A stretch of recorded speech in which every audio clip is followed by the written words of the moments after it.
اعوذ باللہ من الشیطان الرجیم بسم اللہ الرحمن الرحیم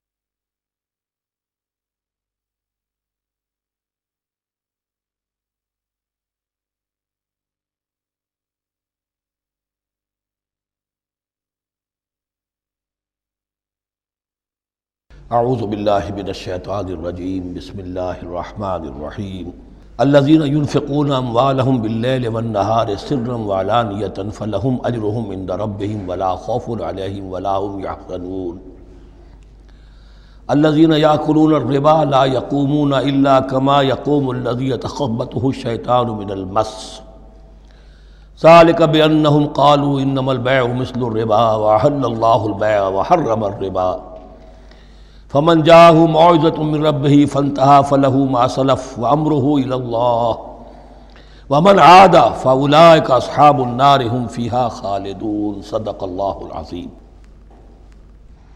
رب اشرح لي صدري ويسر لي أمري واحلل عقدة من لساني يفقهوا قولي۔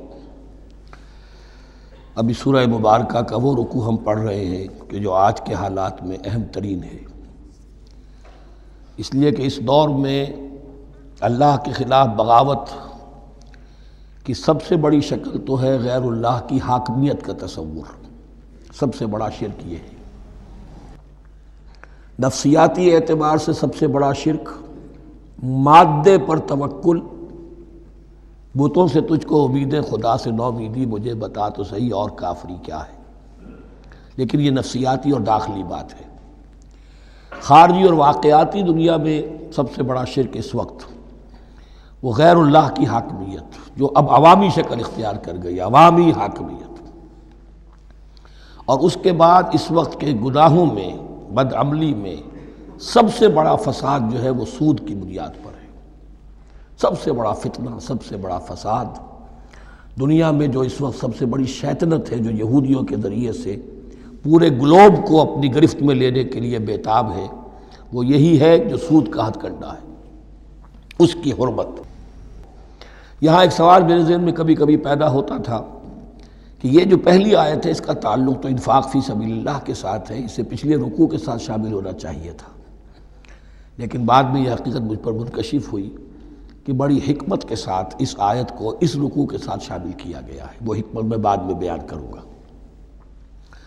الذین ينفقون اموالهم باللیل والنہار، وہ لوگ کہ جو اپنا مال خرچ کرتے رہتے ہیں رات کو بھی دن میں بھی، سرم وعلانیتاً، خفیہ طور پر بھی اعلانیہ بھی، صدقات واجبہ اعلانیہ، صدقات نافلہ خفیہ، انفاق فی سبیل اللہ خفیہ، فلہم اجرہم عند ربہم ولا خوف علیہم ولا هم یحزنون، ان کے لیے ان کا اجر محفوظ ہے ان کے رب کے پاس، نہ ان پر کوئی خوف طاری ہوگا اور نہ ہی وہ کسی حزن سے دوچار ہوں گے۔ الذین یاکلون الربا، اب ربا کا مسئلہ شروع ہو رہا ہے، جو سود کھاتے ہیں۔ وجہ کیا ہے؟ اصل مسئلہ ہے اس سرپلس ویلیو کا۔ آپ کا کوئی شغل ہے، آپ کی ملازمت ہے، آپ کما رہے ہیں، آپ کا خرچ پورا ہو رہا ہے، کچھ بچت بھی ہو رہی ہے۔ اب اس بچت کا اصل مصرف کیا ہے؟ یسألونک ماذا ينفقون قل العفو۔ اصل راستہ تو یہ ہے کہ اس کو دے دو اللہ کی راہ میں، یا محتاجوں کو یا اللہ کے دین کو۔ لیکن اب جو سود خورانہ ذہنیت ہے وہ یہ کہ اس بچت کو بھی مزید کمائی کا ذریعہ بناؤ، یہ سود خورانہ ذہنیت ہے۔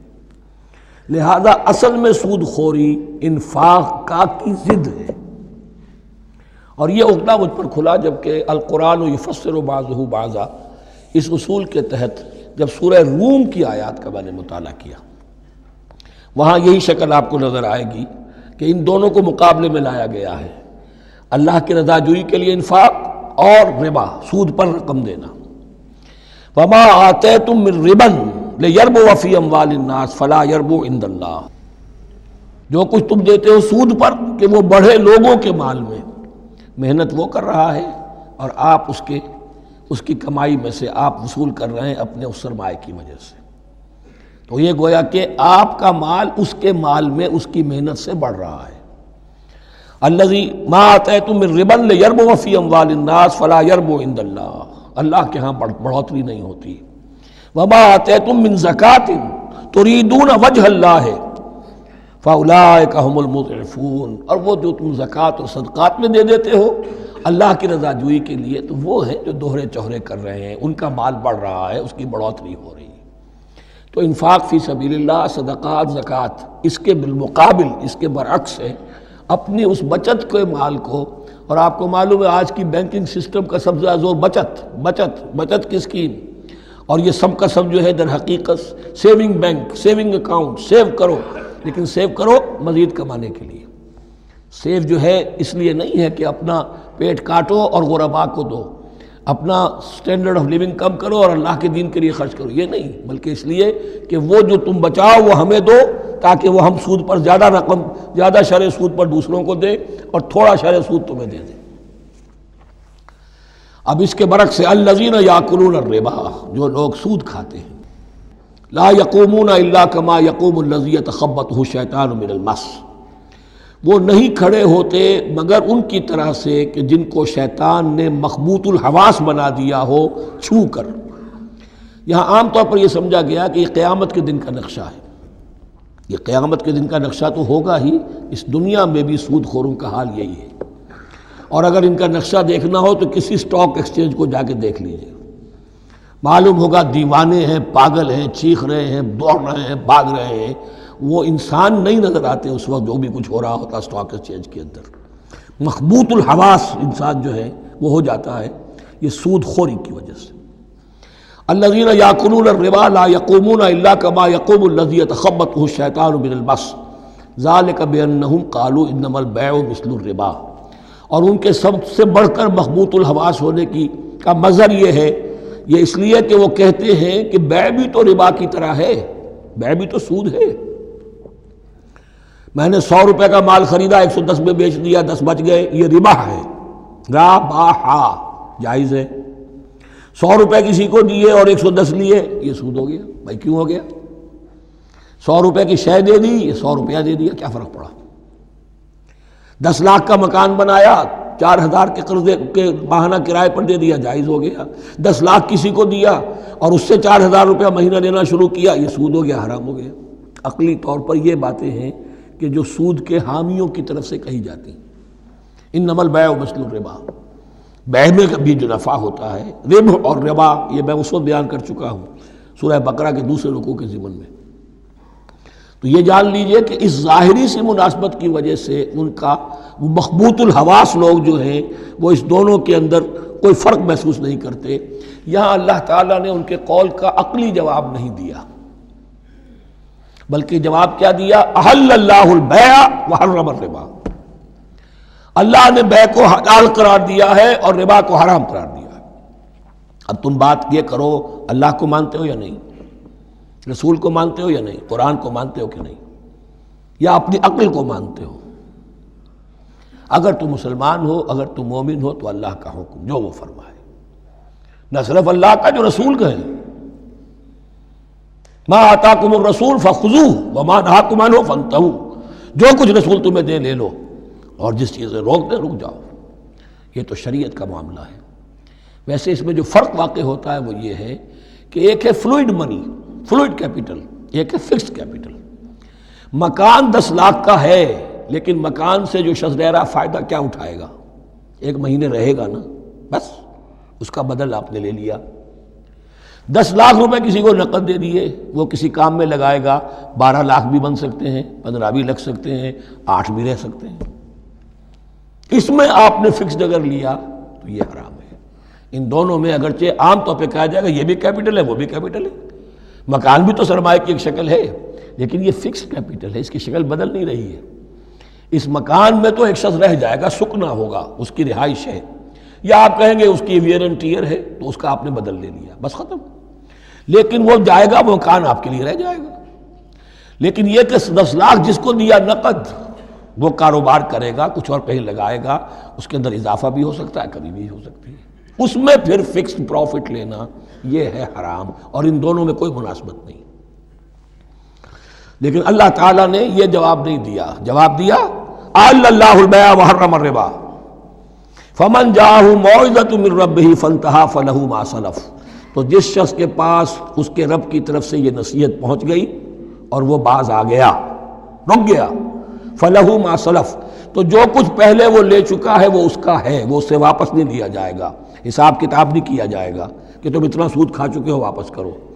لیکن اس کا یہ مطلب بھی نہیں کہ اس کا کوئی گناہ ان پر نہیں ہوگا، وَأَمْرُهُ إِلَى اللَّهِ، اللہ کے حوالے رہے گا، معلق رہے گا، اللہ چاہے گا تو معاف بھی کر دے گا اور اللہ چاہے گا تو پچھلے سود کے اوپر بھی اس کی سرزنش ہوگی۔ أَمْرُهُ إِلَى اللَّهِ وَمَنْ عَادَ، لیکن اس نصیحت کے آنے کے بعد بھی جس نے دوبارہ یہ حرکت کی فَأُولَٰئِكَ أَصْحَابُ النَّارِ هُمْ فِيهَا خَالِدُونَ، تو یہ جہنمی ہے اور اس میں ہمیشہ ہمیشہ رہیں گے۔ يَمْحَقُ اللَّهُ الرِّبَا وَيُرْبِي الصَّدَقَاتِ، اللہ تعالیٰ ربا کو مٹاتا ہے، دباتا ہے۔ اور ہمارے زمانے میں شیخ محمود احمد مرحوم نے ایک کتاب لکھی ہے مین اینڈ منی، اس میں ثابت کیا ہے جہاں جو یہ سود کا معاملہ چلتا ہے تین چیزیں ساتھ ساتھ بڑھتی چلی جاتی ہیں، جتنا سود بڑھے گا ان امپلائمنٹ بڑھے گی، انفلیشن بڑھے گی، نتیجے میں انٹرسٹ ریٹ بڑھے گا، جیسے انٹرسٹ ریٹ بڑھے گا ان امپلائمنٹ مزید ہوگی، انفلیشن زیادہ ہوگی، اس سے وشس سرکل، اور اسی کے نتیجے میں تباہی ہو جاتی ہے، چھپی رہتی ہے وہ تباہی۔ وہ تو ایک ہی وقت میں بینک کرپٹ ہوگا، کوئی بینک، بڑے بڑے بینک جو ہیں دیوالے نکلیں گے، ابھی جو کوریا کا حشر ہو رہا ہے اور جو اس سے پہلے روس کا ہو چکا ہے، یہ سارا جو ہے یہ یوں سمجھیے شیش محل کی طرح ہے، اس میں تو ایک پتھر پڑے گا تو ٹکڑے ہو جائیں گے۔ وَمَنْ عَادَ فَأُولَٰئِكَ أَصْحَابُ النَّارِ هُمْ فِيهَا خَالِدُونَ يَمْحَقُ اللَّهُ الرِّبَا وَيُرْبِي الصَّدَقَاتِ، اللہ تعالیٰ پالتا ہے، صدقات کو پالتا ہے، بڑھاتا ہے اللہ کے ہاں۔ وہ آیت میں سنا چکا ہوں آپ کو، سورہ روم کی 39ویں آیت ہے یہ، وَمَا آتَيْتُم مِّن رِّبًا لِيَرْبُوَ فِي أَمْوَالِ النَّاسِ فَلَا يَرْبُو عِندَ اللَّهِ وَمَا آتَيْتُم مِّن زَكَاةٍ تُرِيدُونَ وَجْهَ اللَّهِ فَأُولَٰئِكَ هُمُ الْمُضْعِفُونَ واللہ لا یحب کل کفار اثیم، اور اللہ کو ہرگز پسند نہیں ہے وہ سب کہ جو ناشکرے ہیں اور گناہ گار ہیں۔ ان الذین آمنوا وعملوا الصالحات واقاموا الصلاة وآتوا الزکاة لہم اجرہم عند ربہم ولا خوف علیہم ولا هم یحزنون، ہاں جو لوگ ایمان لائیں اور نیک عمل کریں، نیک عمل میں ظاہر بات ہے جو شے حرام ہے اس کا چھوڑ دینا بھی لازم ہے، اور نماز قائم رکھیں، زکوٰۃ ادا کریں، ان کے لیے ان کا اجر محفوظ ہے ان کے رب کے پاس، ولا خوف علیہم ولا هم یحزنون۔ یا ایھا الذین آمنوا اتقوا اللہ وذروا ما بقی من الربا، اے ایمان والو اللہ کا تقوی اختیار کرو اور چھوڑ دو جو رہ گیا ہے سود میں سے۔ آج فیصلہ کر لو کہ جو بھی کچھ تم نے کسی کو قرض دیا تھا اب اس کا سود چھوڑو۔ یا ایھا الذین آمنوا اتقوا اللہ وذروا ما بقی من الربا ان کنتم مؤمنین، اگر تم مومن ہو۔ فَإِن لَمْ تَفْعَلُوا، اور اگر تم نے ایسا نہ کیا، باز نہ آئے، فَاذَنُوا، تو کان کھول کر سن لو، بِحَرْبٍ مِّنَ اللَّهِ وَرَسُولِهِ، اللہ اور اس کے رسول کی طرف سے اعلان جنگ۔ یہ الٹیمیٹم ہے، اگر باز نہیں آتے سود سے۔ دیکھیے کسی اور گناہ پر یہ بات نہیں آئی، اللہ اور اس کے رسول کی طرف سے اعلان جنگ۔ وَإِن تُبْتُمْ فَلَكُمْ رُءُوسُ أَمْوَالِكُمْ، اگر تم توبہ کرو تو تمہارے جو اصل راس المال ہیں وہ تمہیں لوٹا دیے جائیں گے۔ سود چھوڑ دو، راس المال واپس لے لو۔ لا تظلمون ولا تظلمون، نہ تم ظلم کرو سود لے کر اور نہ تم پر ظلم کیا جائے کہ تمہارا راس المال بھی دبا دیا جائے۔ لا تظلمون ولا تظلمون۔ وَإِن كَانَ ذُو عُسْرَةٍ، اور اگر تمہارا جو مقروض ہے وہ تنگی میں ہے، وہ تنگ دستی میں ہے، فَنَظِرَةٌ إِلَىٰ مَيْسَرَةٍ، تو انہیں انتظار کرو، پھر اسے مہلت دو کہ اس کی ہاں کشادگی پیدا ہو جائے، آسانی سے وہ آپ کی رقم، آپ کا قرض واپس کر سکے۔ لیکن اس سے بھی آگے وَأَن تَصَدَّقُوا خَيْرٌ لَكُمْ، تم صدقہ ہی کر دو۔ تمہارا بھائی غریب تھا، اس کو تم نے قرض دیا تھا، کچھ سود لے کر کھا بھی چکے ہو، اب جو ہے سود، اب تو باقی سود کو تو چھوڑا ہی ہے، اگر وہ راس المال بھی بخش دو اس کو، یہ انفاق ہو جائے گا، یہ قرض حسنہ اللہ کو ہو جائے گا، یہ تمہارا جو ہے ذخیرہ آخرت بن جائے گا۔ تو یوں سمجھیے کہ جو بھی جو ہے جس کو سرپلس ویلیو میں نے کہا تھا اسلامی معیشت کے اندر، جو بچت ہے آپ کی، اس بچت کا سب سے اونچا مصرف کیا ہے؟ صدقہ دے دو، انفاق کر دو۔ اس سے کم تر کیا ہے؟ قرض حسنہ، قرض دے دو کسی کو تاکہ وہ اپنی ضرورت چلا لے، اس کا کاروبار رکا ہوا تھا وہ چل پڑے گا اور تمہیں پھر وہ اپنی اصل رقم واپس کر دے گا. یہ قرض حسنہ اس سے کم تر درجہ ہے. تیسرا درجہ ایک اور بھی ہے جو جائز تو ہے مکروہ، پسندیدہ نہیں ہے. تم زیادہ ہی خسیس ہو، چلو مزاربت پر دے دو، اور مزاربت یہ ہے کہ رقم تمہاری کام وہ کرے گا. اگر بچت ہو جائے تو تم بھی لے لینا، اگر نقصان ہو جائے تو کوئی تاوان نہیں لے سکتے اس سے. یہ ہے مزاربت. اس کے بعد اگر تم کہو کہ میں دے رہا ہوں، مجھے اتنے % تو بہرحال تم نے دینا ہی دینا ہے، اس سے بڑھ کر حرام شے کوئی نہیں.